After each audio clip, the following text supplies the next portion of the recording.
আপনার পিছনে দেখতে পাচ্ছেন যে হোয়াইট চ্যাপেল স্টেশনটির নাম লেখা রয়েছে বাংলা। এটি ব্রিটেনে বাংলাদেশিদের গৌরব এবং ঐতিহ্যের প্রতীক হিসাবে 2022 সালে স্থাপন করা হয়েছিল। মূলত ব্রিটিশ বাংলাদেশি একজন কমিউনিটি ব্যক্তিত্ব আব্দুল কাইম চৌধুরীর ব্যক্তিগত প্রচেষ্টায় তিনি যখন টিএফএলকে বাংলায় সাইনবোর্ড লেখার জন্য অনুরোধ করেন, টিএফএল সেটাতে সাড়া দেয় এবং 2022 সালে টাউন হ্যামলেট কাউন্সিলের ফান্ডিংয়ে এই সাইনবোর্ডটি স্থাপন করা হয়। এটি এখন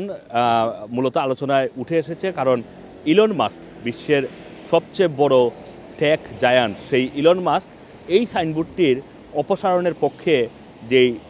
টুইট হয়েছে সেটার পক্ষে তিনি মতামত দিয়েছেন, মানে এই সাইনবোর্ডটির বিরোধিতা তিনি করেছেন। ব্রিটেনের রিফর্ম ইউকে নামে একটি কট্টরপন্থী রাজনৈতিক দলের একজন এমপি রবার্ট লুই, তিনি সামাজিক যোগাযোগ মাধ্যম এক্সে তিনি এই বাংলায় লেখা সাইনবোর্ডটি তিনি বলছেন যে ব্রিটেনে এটির প্রয়োজন নেই। এই বাংলা লেখা সাইনবোর্ডটি তিনি অপসারণের জন্য তিনি দাবি করেছেন এবং সেখানে আবার এই দাবির পক্ষে সেই টুইটের নিচে এসে কমেন্ট করেছেন ইলন মাস্ক এবং তিনি বলেছেন ইয়েস, মানে এটি সরিয়ে ফেলা উচিত। আর এটির কারণেই কিন্তু এই সামাজিক যোগাযোগ মাধ্যম থেকে শুরু করে বিভিন্ন জায়গায় এখন এটি উত্থাপ ছড়িয়েছে যে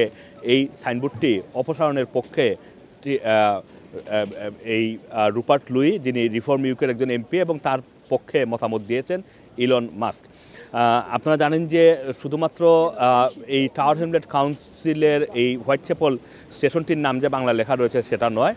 ভারতীয় যারা রয়েছেন তাদের যেই এলাকা, সেই সাউথল এলাকায় কিন্তু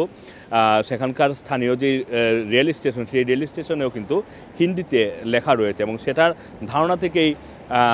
আব্দুল কাইম চৌধুরী তিনি মূলত টিএফএলকে বারবার লিখতে থাকেন যে ব্রিটেনে বাংলাদেশিদের এই যে প্রায় 100 বছরের ইতিহাস, সেই 100 বছরের ইতিহাস, অবদান, এই সব কিছুকে স্বীকৃতি দিতে সবচেয়ে বেশি বাংলাদেশি এলাকা মানুষজন যে স্টেশনটি ব্যবহার করে থাকেন সেই স্টেশনটির নাম বাংলায় লেখার জন্য টিএফএলের মেয়র সাদিক খান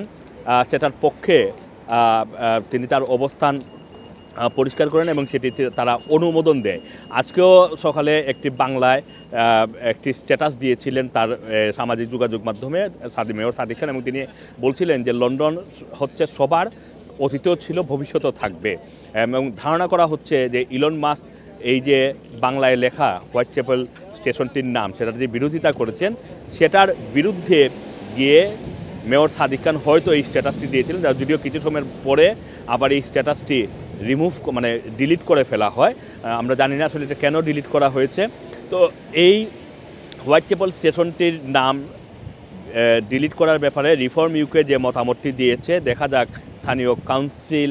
যাদের ফান্ডিংয়ে, মানে টাওয়ার হ্যামলেট কাউন্সিল ঠিক উল্টো দিকে যে যাদের অবস্থান, তারা আসলে কি সিদ্ধান্ত নেয়। টিএফএলকে আসলে এই রিফর্ম ইউকের যেই মতামত সেটাকে গুরুত্ব দিবে না, স্থানীয় মানুষদের যেই মতামত রয়েছে, স্থানীয় মানুষের যে আবেগ অনুভূতি রয়েছে এই স্টেশনের নামটি বাংলায় লেখাকে ঘিরে, সেটাকে গুরুত্ব দিবে। Assam Masum, Rana TV, London.